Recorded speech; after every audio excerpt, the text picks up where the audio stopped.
documentary An Inconvenient. The release of former U.S. Vice President Al Gore's documentary An Inconvenient Truth in 2006 marked a pivotal moment, catapulting climate change into mainstream consciousness and amplifying public engagement to its peak in the activism era. This presentation of the facts, delivered by a mainstream, establishment politician, galvanized public awareness and inspired widespread dialogue, cementing the role of activism and advocacy in driving change. However, the characterization of decarbonization as a moral obligation was increasingly met with opposition, particularly from vested interests such as the fossil fuel industry. This resistance laid the groundwork for subsequent efforts to integrate climate action into broader economic and political frameworks. By the 2010s, climate policy was shifting towards aligning economic growth with environmental action. The optimism era promised mutually supporting economic policy and climate win-wins, and offered a workaround to leaders who didn't want to trade growth for environmental objectives. This economic focus increasingly displaced the moral imperative arguments of the previous eras. The optimism era was ushered into the mainstream of climate policy in part by the influential efforts of Sir Nicholas Stern, a British economist who was commissioned to report to Tony Blair, then Prime Minister of Britain, on the economics of moving to a low-carbon economy. Released in late 2006, the Stern Review brought climate economics to the attention of policymakers at the highest level. Stern's report highlighted the economic risks of climate change, arguing that the economic costs of inaction would be significantly higher than the cost of taking early and decisive action to reduce greenhouse gas emissions. The Stern Review was a catalyst that helped to shift the focus of the climate policy debate from one centered on the moral and environmental imperative to act to one emphasizing the economic necessity of climate action and, critically, the substantial associated growth potential. However, the broader economic narrative of this time, dominated by the global economic and European sovereign debt crises, was far from one of confidence and broader economic optimism, with many countries reeling from the economic shocks that characterized this period. These crises meant that many countries were seeking new engines of growth that aligned with their values. Green growth appeared to offer that opportunity.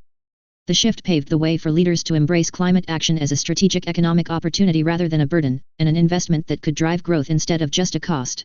This positive framing was coupled with concerns about economic stability and the financial system risks posed by climate change, and these together began to shape further policy interventions, reinforcing the idea that green growth could offer a pathway to economic resilience. By linking environmental sustainability to financial security, policymakers positioned climate action as a means to drive long-term prosperity and economic competitiveness while attempting to balance the immediate financial burdens on households and businesses. The signing of the Paris Agreement in 2015 was a key moment in the optimism era, as nearly every country linked to footnote committed to limiting global temperature rise to well below 2 degrees Celsius while pursuing efforts to cap it at 1.5 degrees. This represented a historic consensus, with both developed and developing countries facing obligations to reduce emissions, and reinforced the belief that economic development and climate action could go hand in hand. As a result, this era saw governments continuing to invest in renewables, energy efficiency, and other domestic emission reduction strategies. The political narrative stressed innovation, job creation, sustainable development, and technological advancement. For a time, this optimistic vision aligned governments, businesses, and citizens under a shared goal. The optimism era saw many developed economies, such as the UK and EU, continue the trend of domestic decarbonization. Other countries, notably China, invested heavily in green technology while continuing to burn fossil fuels, allowing it to capture market shares in many clean technologies in the future. However, critiques emerged over whether green growth could truly decouple domestic economic expansion from emissions, particularly when trade partners and economic competitors continued to capitalize on cheaper fossil fuels. Furthermore, geopolitical uncertainties, including the Brexit vote in 2016 and the US-China trade war, and stagnant economic momentum started to make it harder for governments and businesses to deliver on the ambitious domestic commitments made in previous years, and regional fragmentation started to undermine the potential of export-driven green growth. As such, the signing of the Paris Agreement was perhaps the last moment when the politics of the climate transition aligned with the economic conditions that would enable the easy delivery of decarbonization, and the peak of global alignment on the necessity of the transition ahead. Following the signing of the agreement, the commitment to the transition and the political consensus around it started to erode. Changing economic conditions also highlighted the difficulties that many economies would face in the years ahead. Climate progress during the optimism era was, in part, made possible by low or negative borrowing costs in many economies, which reduced the price of climate investment and made achieving ambitious climate target commitments appear more feasible. For a time, this allowed governments and businesses to advance ambitious domestic climate policies with relatively few financial trade-offs. However, as the global economic conditions that had enabled progress began to shift and financial constraints tightened, the enthusiasm that had defined the optimism era started to wane. This shift in economic conditions also brought attention to the costs borne by individuals, as the costs of carbon pricing started to have impacts, and policies aimed at sustainability necessitated upfront investments or changes in consumption patterns.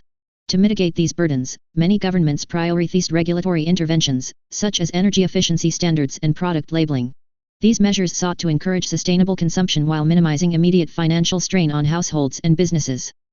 However, none of the domestically focused policies were able to deliver the key goal, namely a halt to the constant rise in global emissions. The COVID-19 pandemic in 2019-20 marked a dramatic end to the optimism era, starkly highlighting growing tensions between short-term domestic recovery efforts and long-term global climate goals. The pandemic caused a severe global economic contraction, reversing growth trends and forcing governments to reallocate resources to urgent economic stabilization measures.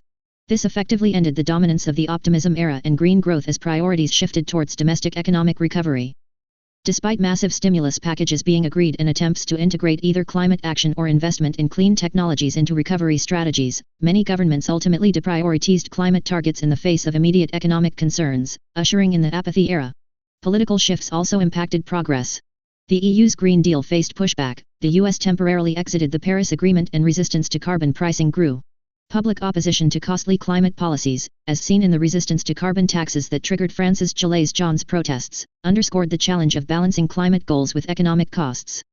Governments increasingly moved to favoring subsidies over market pricing mechanisms, potentially straining public finances. Russia's 2022 invasion of Ukraine further disrupted energy markets and global recovery efforts, reinforcing a shift away from ambitious climate action. The economic shocks of the COVID-19 pandemic and the Ukraine crisis laid bare a fundamental reality: when faced with financial hardship, domestic economic stability and living costs take precedence over climate action, whether or not there is a longer-term economic imperative or benefit to taking action in the short term. This underscored the necessity of designing the climate transition in a way that does not disproportionately impact individual livelihoods. During the apathy era, global narratives critical of climate policies, including the framing of climate action as woke, gained traction in a number of political spheres, further challenging the momentum of the climate agenda.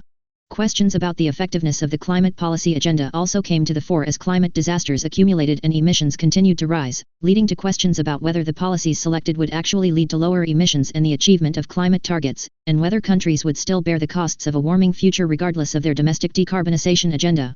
Chapter 5: Why traditional policy solutions won't deliver. The confidence of the optimism era is gone. Global emissions have hit record highs. 9 Link to footnote. Despite progress in some developed economies, and current policies put us on track for a 3.1 degree temperature rise. 10 Link to footnote. As highlighted above, population growth and accelerating development in the global south is driving rapid increases in energy demand. This surge has significant implications for future emissions, as clean energy alternatives aren't being deployed quickly enough to meet either existing or new demand, or to displace the polluting energy generation that is currently driving emissions. Financing for clean solutions remains woefully inadequate. And simultaneously, growing computational infrastructure and AI technologies are creating additional pressure on energy resources, further complicating the demographic transition. As such, demand for energy will continue to rise. At the same time, climate policies aimed at reducing emissions have largely been unable to harness the growth potential promised in the optimism era for either developed or developing economies, and as a result, the economic potential of green industries is increasingly met with skepticism. Economic stagnation, rising living costs and social concerns have shifted public focus away from long-term climate goals.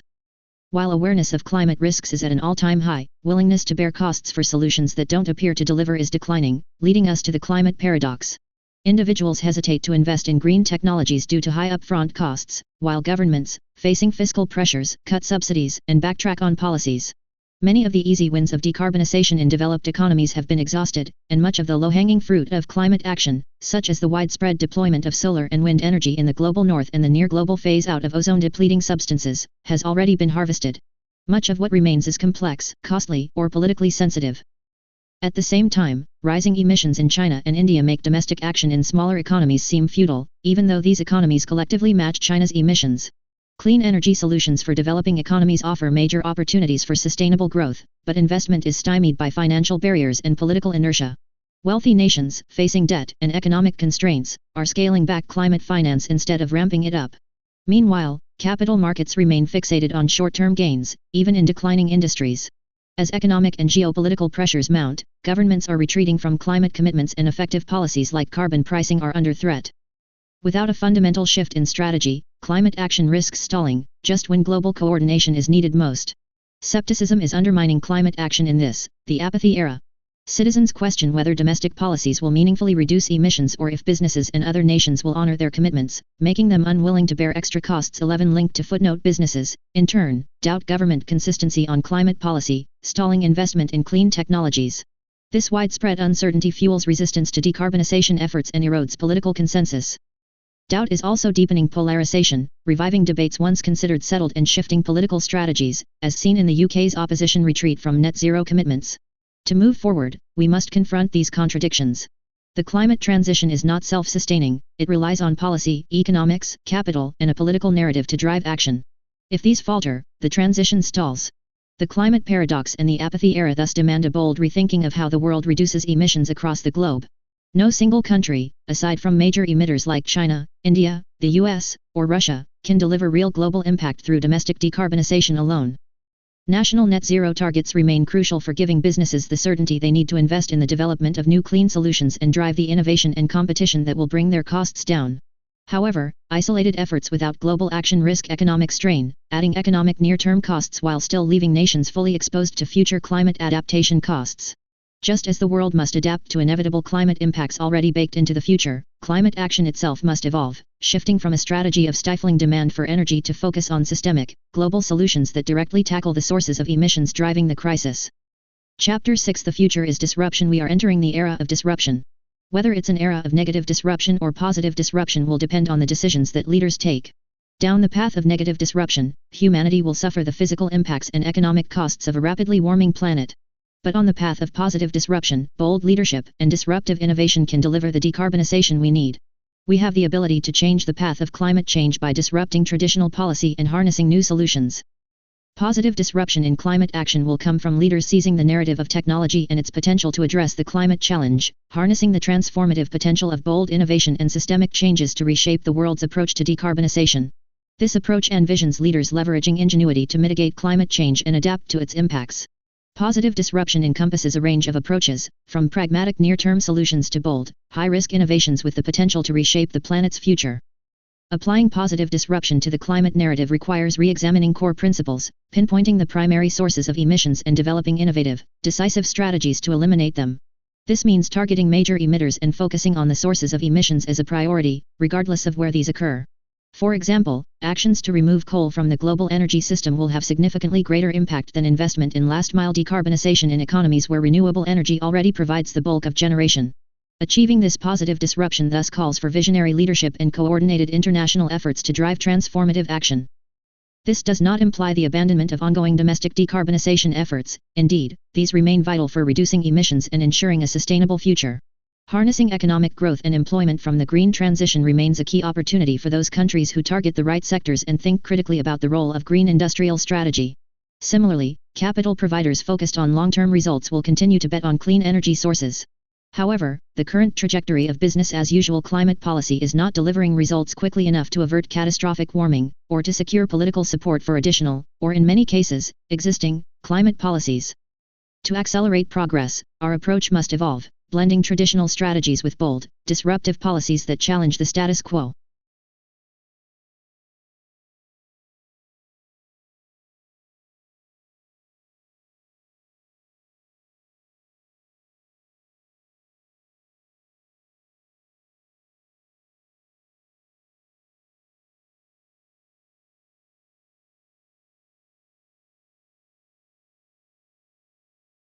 Chapter 7 Actions for Positive Disruption. Harnessing positive disruption for the climate challenge requires transformative solutions that go beyond the incrementalism of current policies.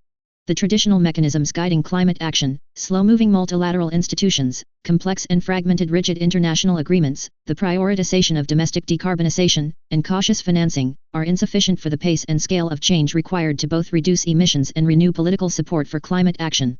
Disruption is needed that harnesses accelerated technological innovation, reimagines global cooperation and unlocks climate finance in novel ways. These elements are necessary to drive decarbonization at the scale needed, and to counteract the fatigue, disillusionment, and doubt of voters. Actions to address the climate change challenge must include accelerating and scaling technologies that capture carbon, together with significant investment and acceleration of engineered permanent carbon dioxide removal technologies, including direct air capture, DAC, solutions. Harnessing the power of technologies, including AI, to streamline and speed up both climate mitigation and adaptation. Investing in breakthrough and frontier energy solutions to ensure future generation can be clean. Scaling nature-based solutions in order to buy time for more systemic solutions. In addition to prioritizing these actions, leaders must also adapt to what is coming, acknowledging that this is a priority under any future scenario. Simplify global efforts to deliver collective action, including a shift away from a focus solely on domestic decarbonization to target the key sources of current and future emissions. Rethink the role of finance, including philanthropy, to drive both emissions reductions and adaptation efforts, including harnessing the power of philanthropic funding.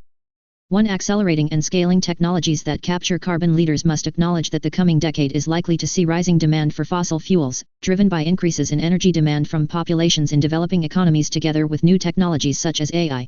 As such, even a net zero future is likely to include continued emissions from fossil fuels, especially in electricity generation in developing economies, as well as increased forecast demand in sectors such as aviation. Given this reality, solutions must include the rapid scaling of carbon capture and storage, CCS, technologies that capture emissions at source. While this technology is already being deployed, it is not yet at the scale required or fully utilized across the sites of major emitters. Governments should collectively agree to shift towards a goal of capturing and permanently storing every ton of CO2 generated by the coal, oil, and gas industries, or removing an equivalent amount via other methods, making this part of these industries' licenses to operate. 12 Link to footnote. Fossil fuel companies should be required to invest in and scale this technology, and are well positioned to do so, having the infrastructure, expertise, and capital to develop this solution. However, even with aggressive deployment of CCS in the coming years, the world faces significant warming from historical emissions already in the atmosphere and the inevitable continued emissions in the near term. With fossil fuel use persisting and demand increasing, we need a dual approach: CCS to minimize new emissions and engineered carbon dioxide removal, CDR, solutions to address existing atmospheric carbon. Both technologies must become urgent priorities in climate policy if we are to address the climate impacts already locked in and prevent further warming. While CCS prevents new emissions from entering the atmosphere, engineered CDR solutions actively remove existing CO2 from the atmosphere and can potentially store it permanently, or at least for thousands of years. DAC, an engineered CDR approach, uses chemical processes to extract CO2 directly from the air and then store it permanently underground or utilize it in various applications, including the production of synthetic fuels or sustainable plastics. Currently, engineered CDR and DAC are prohibitively expensive, often costing hundreds of dollars per ton of CO2 removed. This high cost reflects their status as relatively new technologies that require significant innovation and scaling to become economically viable.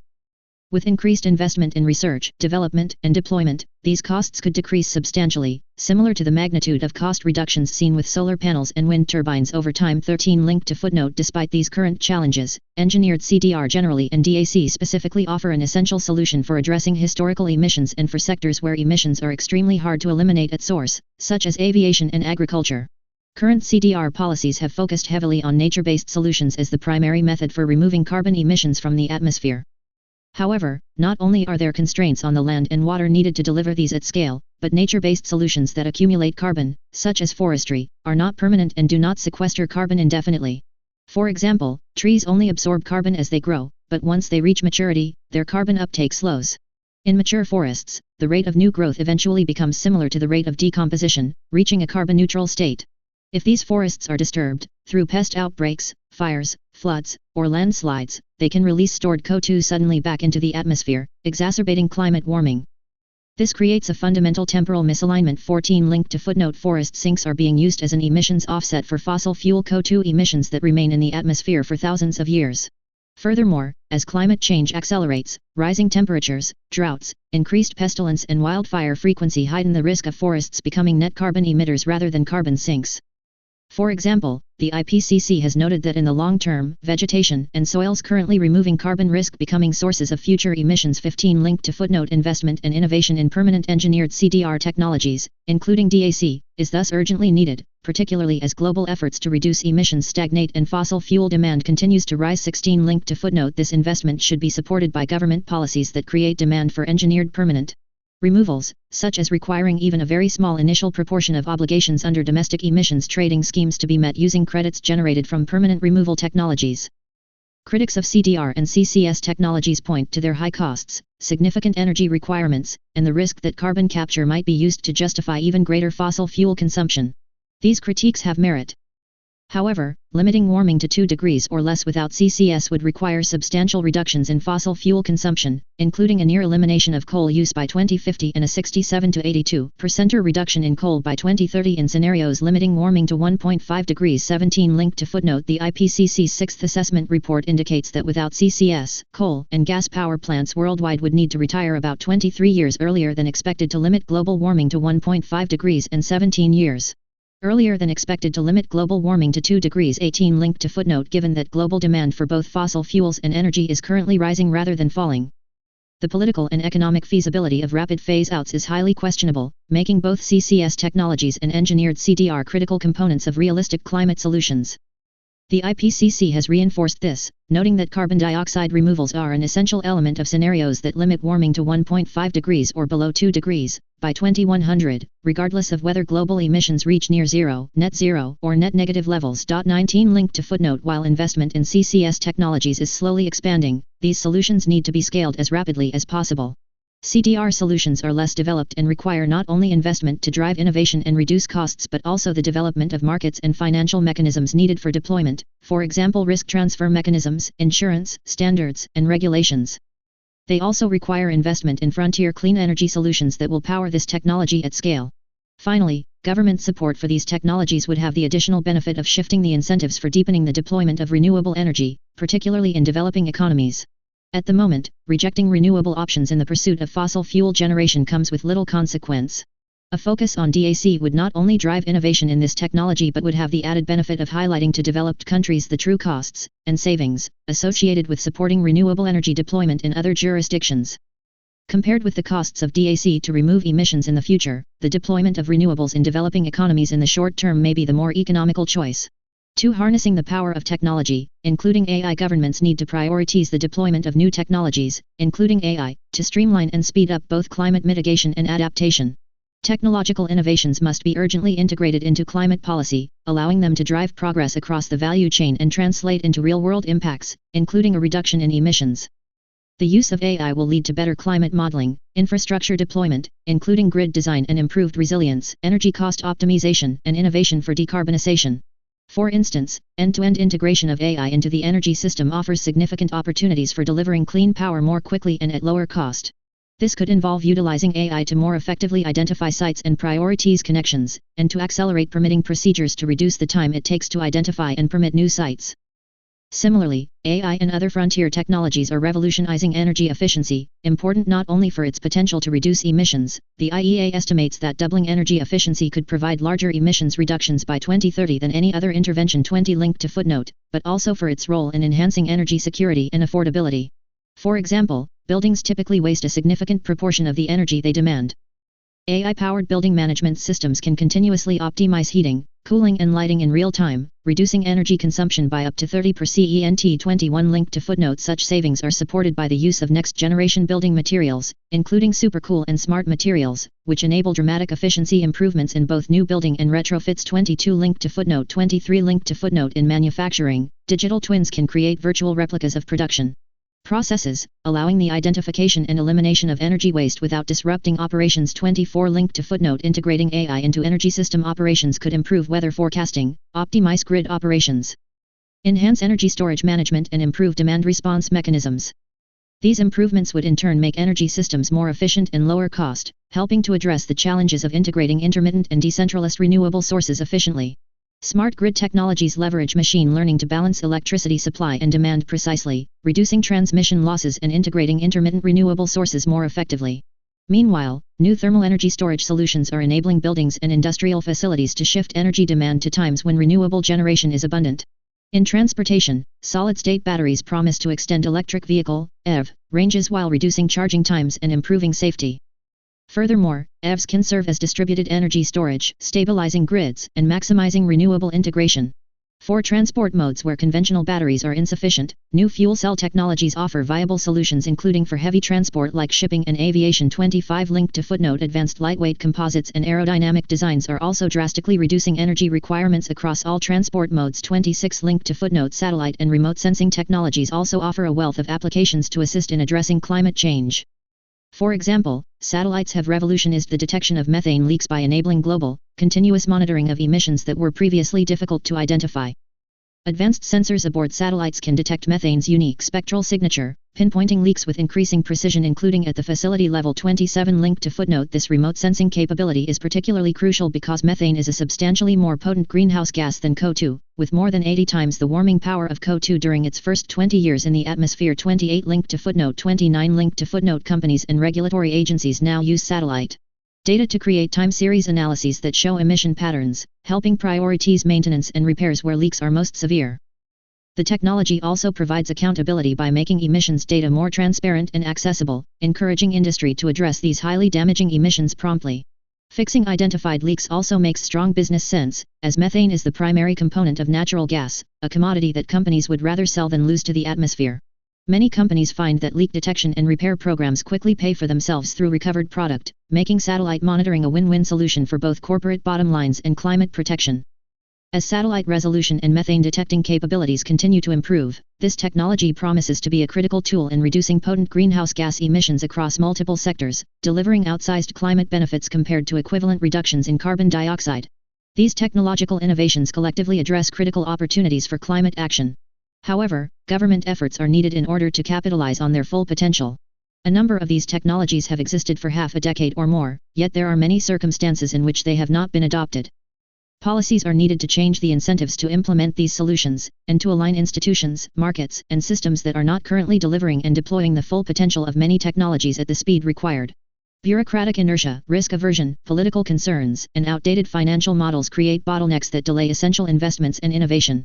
Global institutions remain slow-moving, reluctant to adapt investment strategies or invest in new solutions at the scale and urgency needed for a climate-resilient future, or to accept the risks that faster action will inevitably bring. 3. Investing in breakthrough and frontier energy solutions. In addition to deploying existing renewables, we need to invest in frontier and breakthrough energy solutions and accelerate their deployment, particularly in developing countries. These new solutions, together with traditional renewable sources, have the potential to ensure that all new energy generation is zero carbon. Investment is needed to deliver fusion energy, new nuclear and enhanced geothermal solutions, and space-based solar generation. Energy has always driven human progress, and the future of global health, security, and prosperity depends on reliable access to clean, affordable energy. As highlighted above, energy demand in developing countries is only growing, and consumption in all countries will be accelerated by the growing needs of AI, data centers, and compute capacity. The IEA projects that global energy demand from data centers could double by 2026, with some estimates suggesting they may account for 4.5% of total energy consumption by 2030. As such, we need new zero-emissions energy solutions that, together with traditional renewable solutions, can provide reliable, abundant, and uninterrupted access to power. Both will require advanced infrastructures such as long-distance interconnectors that are capable of shifting energy where it is needed most. While at different stages of development, solutions such as geothermal energy, small modular reactors, SMRs, fusion energy, and long-duration battery storage each have the potential to complement existing solar and wind infrastructure while addressing intermittency challenges. Large-scale AI companies are pouring vast sums of money into these next-generation energy solutions as they look to power the data centers of the future. However, accelerating the development and deployment of these energy solutions also requires leaders to take proactive steps. This includes increasing public investment in research, development, and technology demonstration, closing the gap between early-stage innovation and commercial-scale viability, and introducing financial incentives, such as tax credits, loan guarantees, and direct subsidies, to encourage private sector participation. Regulatory modernization is also essential to streamline approval and permitting processes, particularly for nuclear and geothermal projects, where lengthy bureaucratic delays have historically hindered progress. In parallel, strategic international cooperation can facilitate knowledge sharing, drive down costs, and build public confidence in emerging energy technologies. Stronger carbon pricing mechanisms and government procurement policies can further incentivize investment in new solutions for zero-emissions energy, ensuring that these are brought to market at the scale and pace required to meet growing global energy needs. However, while AI and clean energy solutions will drive transformative change, including meeting much of rising energy demand, simply adding clean energy generation has not displaced the fossil fuel-driven generation responsible for ongoing emissions, at least not at the pace that is required to limit temperature rise. New energy solutions are thus only part of the answer. We must also tackle current emissions to curb rising temperatures. For scaling nature-based solutions as well as new technological solutions, some of the best near-term returns on investment will be through nature-based solutions that will need support to accelerate. These are especially important to buy time for both decarbonization and for engineered CDR technologies to be scaled and deployed. As noted in the discussion on engineered removals, the impermanence of many nature-based solutions reinforces the need for a focus on engineered CDR technologies including DAC, despite these being contentious. However, despite its impermanence, what nature-based solutions do offer is significant near-term potential at a relatively low cost. The IPCC has estimated that forests and other managed ecosystems can provide 20 to 30% of the global mitigation needed to limit temperature rise to 2 degrees, although this is not sufficient to compensate for delayed reductions in emissions in other sectors. The protection, improved management, and restoration of forests, peatlands, coastal wetlands, savannas and grasslands has significant potential that technological solutions can accelerate and advance. Solutions here should include expanding bioengineered carbon sequestering crops to enhance soil and forest carbon storage. For example, DNA editing allows crops to sequester more CO2 and store it more durably. 30 Link to footnote including creating new crop varieties that photosynthesis more efficiently and funnel more carbon into the soil. 31 Link to footnote similar approaches are also being explored with bioengineered trees designed to accumulate more biomass and absorb more carbon. 32 Link to footnote policy should help to accelerate these solutions. Scaling agroecological and regenerative agriculture practices. Practices like cover cropping and reduced tillage can increase soil organic matter and carbon storage. These practices require few inputs so are relatively low cost and can be adopted easily, having an immediate impact on emissions. Utilizing smart or precision agriculture, including using Internet of Things sensor networks and machine learning algorithms to optimize fertilizer application, reducing nitrogen emissions while improving crop yields. These systems can reduce fertilizer use by up to 30% while maintaining or increasing production, directly cutting agriculture's substantial nitrous oxide emissions.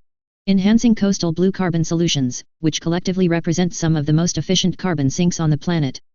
These ecosystems grow faster than terrestrial forests, meaning that they can absorb CO2 from the atmosphere at a faster pace. 33 Link to footnote. For example, mangrove forests sequester carbon up to 4 times faster than tropical rainforests and store up to 10 times more carbon per equivalent area than traditional land-based forests. 34 Link to footnote. They also provide critical coastal protection against storms and erosion while supporting marine biodiversity. Similarly, seagrass meadows capture carbon 35 times faster than tropical rainforests and can store carbon for millennia in their sediments. Though they cover less than 0.2% of the ocean floor, they store approximately 10% of the ocean's carbon. The underlying infrastructure to support these nature-based solutions will also be enhanced by a range of technologies, including, for example, AI and drone-powered reforestation. Underwater drones/robots for seagrass and mangrove seeding, with autonomous vehicles capable of planting thousands of seedlings per day. Advanced monitoring systems for tracking blue carbon ecosystem health and sequestration rates. Novel restoration techniques including lab-cultured coral fragments for reef rehabilitation. AI and satellites to assess baselines and provide monitoring, reporting and verification. 5. Adapting to what is coming. In addition to the above solutions, we also need a renewed focus on adaptation. Under any future scenario, adaptation will become vital to managing future environmental, economic, and migration shocks. Each country will need to invest to upgrade and modernize its flood defenses, urban cooling, fire identification systems and so on, as well as determine how to fund action both pre- and post-event. Without investment in resilience, climate risks could impose steep economic costs, with studies showing that every $1 invested in adaptation can yield $4 to $10 in avoided losses. Failing to act could result in GDP losses of up to 18% by 2050, making adaptation an essential economic strategy that must be embedded into national planning, financial decision-making, and investment frameworks. Technological solutions in both disaster prediction and risk reduction, and in climate resilience and adaptation, will be critical to efforts here, including the contribution of AI. For instance, AI-powered systems can model climate risk scenarios, optimize resource allocation and support more effective disaster response, enabling faster and better informed decision-making. Digital tools such as geospatial mapping, IoT-enabled monitoring and predictive analytics allow governments to better quantify climate threats and direct funding towards high-impact adaptation measures. These kinds of technologies are essential in helping governments and businesses anticipate risks and develop data-driven, cost-effective resilience strategies, and will require well-structured financial markets and targeted policies to help them scale. However, adaptation is not just a national issue. Climate risks cut across borders, creating global economic interdependencies that demand coordinated international action. The creation of new insurance products and risk-sharing mechanisms will be essential to managing climate risks that affect multiple industries and nations. At the same time, the deployment of innovative financing models, such as resilience bonds, blended finance, and sovereign risk pools, must be accelerated to ensure adaptation efforts receive adequate funding without placing excessive strain on public budgets. Countries that take the lead in climate adaptation finance and risk management solutions will be well positioned to shape emerging markets for climate resilience. 6. Simplifying global efforts to deliver collective action. The current process for harnessing global cooperation, centered around the UNFUC and the COP process, is not delivering progress fast enough. Leaders need a laser focus on the key issues driving growing emissions, rather than the current slow-moving negotiation system, which is characterized by fragmentation across a plethora of initiatives, platforms, commitments, and actions. However, international cooperation is still vital. This is especially true given the significant role of China, India, and a handful of other key economies where emissions are rising and are expected to continue increasing. The world cannot meet its climate targets without action from these nations. For example, China is the world's largest carbon emitter and continues to invest in new coal-fired power generation. At the same time, it is also the leading producer of renewable energy and dominates many clean technology markets, capturing the majority of economic benefits from sectors such as solar, batteries and EVs. Similarly, India's emissions are growing rapidly as the country industrializes, making its clean energy transition critical for global decarbonization efforts. The world needs a new approach to multilateralism that either sits beside or replaces the UNFUC/COP process, and China and India need to be the focus of this approach, not only because of their role in emissions both now and in the future, but also because they will drive many of the technological solutions that can solve the climate crisis. The solution thus may lie in smaller plurilateral groups, co-designed with China and India at their heart. Leaders should look to convene smaller groups to agree a handful of priority actions, targeted at the key sources of emissions. For example, coal phase-out. Developing economies need finance and aid to replace coal generation while richer economies need a blueprint to self-manage the phase-out of coal at home. Industrial change. A significant proportion of emissions come from state-owned oil and gas producers. Targeted policy interventions and financial support are needed to reduce production over time, and to support economies to transition away from the revenue and growth these firms currently contribute. Capital market reforms. Cooperative approaches are needed for capital market reforms targeted at transitioning private investment away from key emissions sources. The future might see more progress in these smaller plurilateral groups that commit to funding high-impact climate action in exchange for significantly enhanced trade or supply chain access, for instance in critical minerals, access to new technology, and geopolitical alliances, for example, sharing progress on fusion developments while committing to removing coal from national energy systems. Given the recent upending of global trade, these plurilateral groups have the potential to capitalize on the current opportunity to align the trade system with climate action. For example, a coalition of like-minded progressive countries with shared interests in retaining key trading partners and markets represents a generational opportunity to realign trade and decarbonization objectives. Such alliances would also create incentives and opportunities for the greater deployment of technologies that can assist with the climate challenge. A shift to targeting the greatest impact underpinning positive disruption in global cooperation is a shift away from a sole focus on domestic decarbonization, particularly in developed economies where decarbonization is already well progressed. While high-income countries must continue working to reduce their emissions, a key challenge lies in supporting the transition to cleaner energy systems in low- and middle-income countries. Actions to enable this include creating both global and national markets that facilitate the development of clean energy projects, incentivizing investment, and catalyzing flows of private capital, fully utilizing international carbon markets, accelerating technology, and restructuring international financial and governance frameworks to address rising emissions among developing countries. As part of these solutions, high-income countries should include, as part of plans to meet their own climate targets, a commitment to meet a portion of their own climate targets through investment in decarbonization in low- and middle-income regions. The use of Article 6, the global mechanism that allows countries to trade emissions reductions to meet climate targets, can play a key role in these investment commitments, allowing countries to drive global decarbonization in a way that fosters sustainable development and secures the greatest reduction in global emissions as quickly as possible. 7. Rethinking the role of finance, including philanthropy underpinning all of these solutions is the need for new forms of finance that can unlock trillions of dollars in investments in technological innovation and deployment, sustainable development, and climate adaptation. However, despite the urgency, current financial flows remain significantly misaligned with climate priorities, with high impact and potentially cost-effective interventions receiving insufficient funding. Mitigating emissions, and preventing future emissions growth, in developing economies has been largely reliant on either aid funding or blended finance approaches which rely on public funding to attract private investment. However, confidence in both of these mechanisms is rapidly eroding, and growing emissions figures highlight the failure of either to deliver at the scale provided. There are currently significant cuts in the aid budgets of developed countries and skepticism about the impact of blended finance in developing economies, given the failure to deliver investment at the scale promised and at terms populations can afford. As such, new approaches are needed to support necessary investments to accelerate action. Solutions include harnessing the power of philanthropic funding to supercharge the technology solutions that will assist in the climate challenge. Optimizing international carbon markets by addressing demand and supply side barriers, to channel more finance to the global south from the global north. Implementing innovative ways to finance nature-based solutions. At a time when governments are prioritizing defense spending, targeted philanthropic funding represents a critical opportunity to advance frontier climate technologies that would otherwise struggle to secure early-stage capital. Unlike traditional investment, philanthropy can tolerate higher risks and longer time horizons, making it uniquely positioned to support new climate solutions during their pre-commercial phases.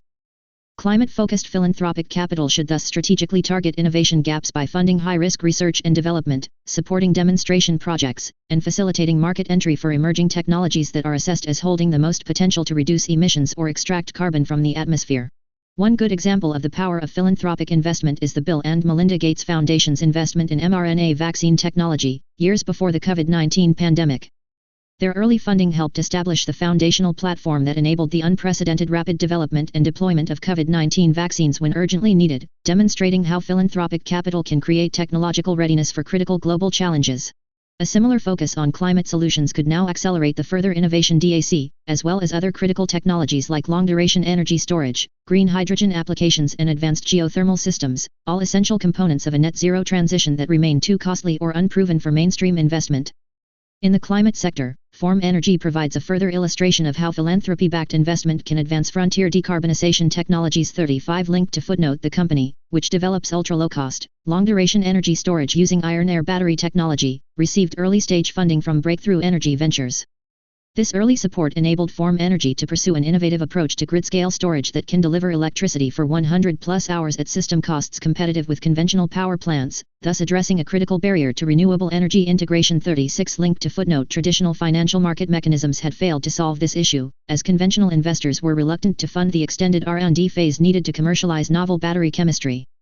By 2023, following this philanthropy-backed development period, Form Energy had secured major utility deployment agreements and substantial follow-on investment, demonstrating how strategic philanthropic capital can de-risk promising climate technologies and accelerate their path to commercial viability.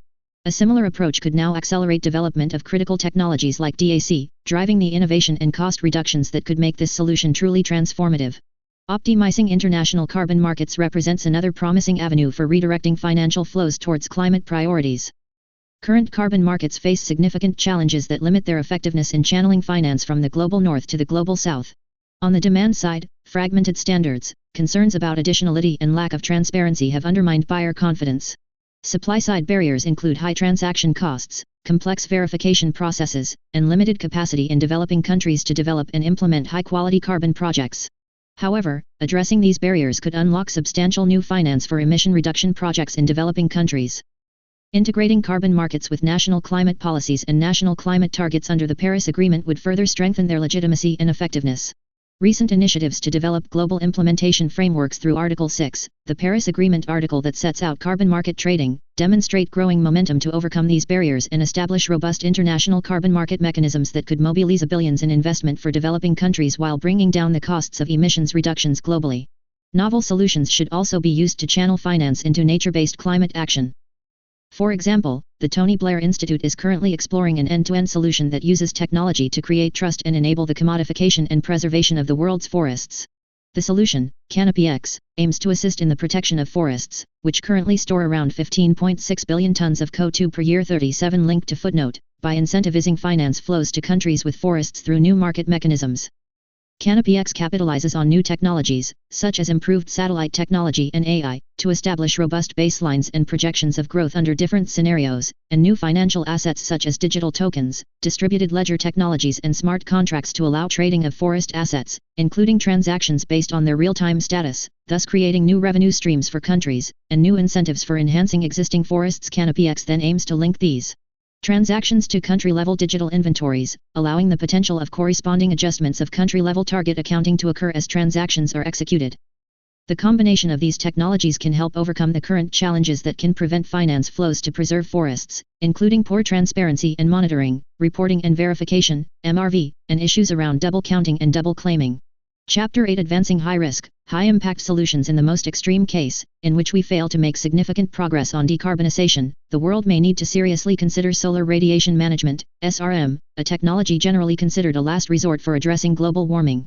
The The combination of these technologies can help. CanopyX capitalizes on new technologies, such as improved satellite technology and AI, to establish robust baselines and projections of growth under different scenarios, and new financial assets such as digital tokens, distributed ledger technologies and smart contracts to allow trading of forest assets, including transactions based on their real-time status, thus creating new revenue streams for countries, and new incentives for enhancing existing forests. CanopyX then aims to link these transactions to country-level digital inventories, allowing the potential of corresponding adjustments of country-level target accounting to occur as transactions are executed.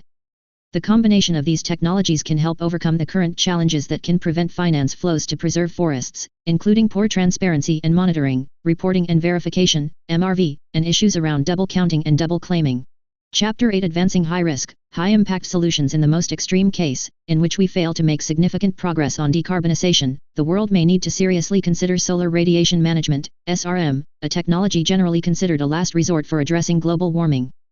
One of the most radical and controversial forms of disruption, SRM, involves the direct manipulation of the Earth's climate system to counteract global warming through techniques aiming to reflect sunlight away or limit the radiation that reaches the Earth. While highly controversial, such technologies may become necessary if mitigation efforts fail to prevent catastrophic climate shifts. The range of impacts of solutions like SRM is currently highly uncertain. Furthermore, while these technologies could provide temporary relief by slowing temperature rises, they are not a permanent solution, and would need to be implemented alongside significant reductions in emissions or DAC at scale to address the root causes of warming. Together, these approaches represent the most extreme of bold and disruptive strategies that, if governed wisely, may be needed to supplement traditional mitigation efforts and accelerate global climate action. Because the impacts of SRM are likely to be global and unequally felt, the world needs a robust governance framework to ensure its equitable and ethical use. This framework could mirror past efforts at limiting the proliferation of nuclear weapons. There is currently significant risk that a single country could move ahead unilaterally with this technology at scale, resulting in extreme weather effects that transcend national borders. As such, political leaders globally should progress with urgency a governance framework. The potential for unintended consequences such as regional climate disruptions or unforeseen ecological impacts, including risks from sudden temperature rise on the ceasing of SRM activities, underscores the importance of international cooperation and oversight, and makes this intervention the most disruptive of technological options. As such, this solution requires, in the near term, robust international governance to prevent unilateral action by individual nations. Ethical and scientific research and oversight to understand and minimize unintended consequences. Integration with emissions reduction strategies to ensure that as they develop, high-risk solutions remain a complement to rather than a replacement for decarbonization efforts. Marginalizing these solutions raises the risks that may occur if these solutions are used in unilateral action. Chapter 9: Conclusion. The profile of current emissions, and the forecast demand for products and services that produce emissions, shows that without a fundamental change in our approach, we don't have a chance of limiting temperature rise to 1.5 degrees. In order to meet the climate challenge, we need positive disruption that harnesses new technological solutions, together with the financial mechanisms and global cooperation that will enable change. The path of positive disruption is not without its challenges. Innovations such as fusion energy or direct air capture may hold transformative potential, with the power to reshape global energy systems, redefine economic structures and foster unprecedented international collaboration. However, these advancements require substantial financial investment, cross-border cooperation, and careful oversight and governance to ensure equitable implementation and reduce unforeseen consequences. And perhaps more than anything, the path of positive disruption demands bold and pragmatic political leadership at a time when traditional constituencies are fragmenting. This leadership must be focused on the policies that will deliver the impact needed and accompanied by a pragmatic approach that avoids reverting to the activism and moral drivers of climate action in the past. However, this path also offers immense opportunities. By embracing innovation, humanity can create new industries and new sources of economic value while building resilience against future disruptions, delivering on the optimism of earlier eras. Positive disruption fosters hope, empowering communities to envision and work towards a more sustainable and equitable world. The climate paradox presents global leaders with a stark choice: allow climate disruption to dictate our future and open the door to the most extreme of solutions, or embrace transformative positive disruption that accelerates decarbonization and restores optimism. The decisions made today will determine whether disruption leads to collapse or to a thriving, sustainable world. Leaders must prioritize bold, systemic change, balancing near-term solutions with long-term innovation, to ensure the apathy era becomes the progress era. By embracing the path of positive disruption and the potential of new technology, leaders can turn the climate crisis into an opportunity to build a sustainable, resilient, and thriving world. Footnotes.